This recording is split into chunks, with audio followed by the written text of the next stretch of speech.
It's Thursday morning at Panera Bread in Randhurst Village.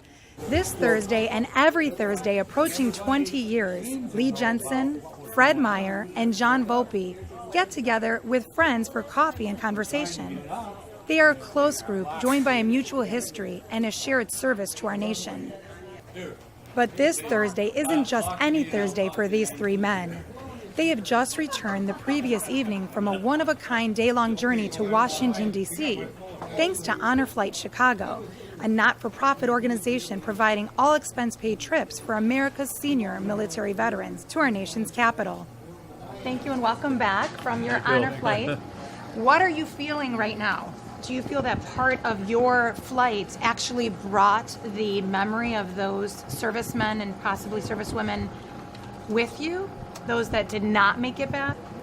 We went there to honor them. We went to the various memorials, the World War II Memorial, and then the Air Force Memorial, and the Korean Memorial. And it was very emotional.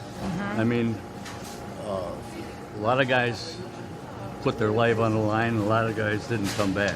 A lot of the fellows that were on the flight were in the thick of the battle, and the fellows that didn't come back, I mean, those are the ones that we're honoring.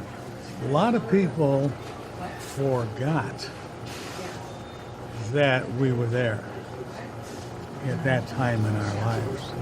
And then what this is doing is shaking the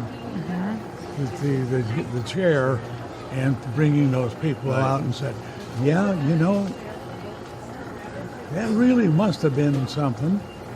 And all these folks are reminding us to remember the fellows that didn't come back.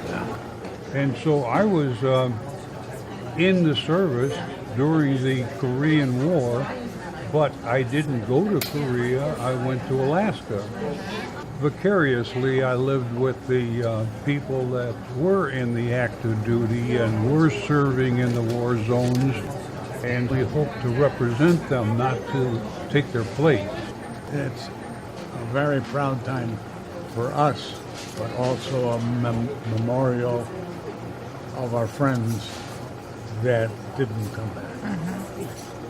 God bless them all. While the trip to Washington was a highlight of their day, it was the welcome home that was particularly moving for each of them.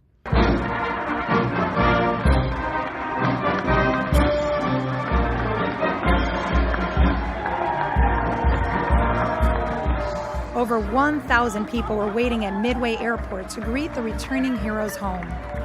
Service members, family, friends, and even the governor were there to meet them and give them a simple thanks. In simple terms, I had a lump in my throat for a long time now. It was overwhelming, really. I mean, the reception and everything that we got at the airports and at Midway with the family there, and all the little kids cheering, and you're shaking hands with everybody, and the bagpipes were there, the fire department was there, and so forth, and it was one of the highlights of my life, I think. I just couldn't get over it. The path of these three men didn't first cross with their military service. All three graduated in the same high school class on Chicago's Northwest Side. They lost touch for decades, reconnecting in retirement after each coincidentally had raised families right here in Mount Prospect. We all started at Foreman High School in 1950 when we graduated, and we were all friends then. And we continued to be friends, but we gradually drifted apart. I was at a restaurant, Sam's Restaurant, I think it was, and I met Bob Plasick, and he said, John lives in Mount Prospect, Bob Scoron lives in Mount Prospect, and Fred lives there. The reason we get together here once a week is more to banter with each other than it is to be so solemn. We're not sitting here praying constantly, but we're here picking on each other, as he's making it very plain that we pick on each other a lot. And so that's part of the fun of being here every week.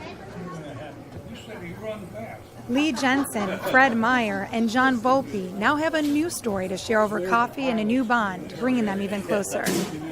So if you find yourself looking for a good cup of coffee on a Thursday morning, stop by Panera's to say hello, and maybe even say a simple thanks. For Mom Prospect Profiles, I'm Mary Ann Thanopoulos.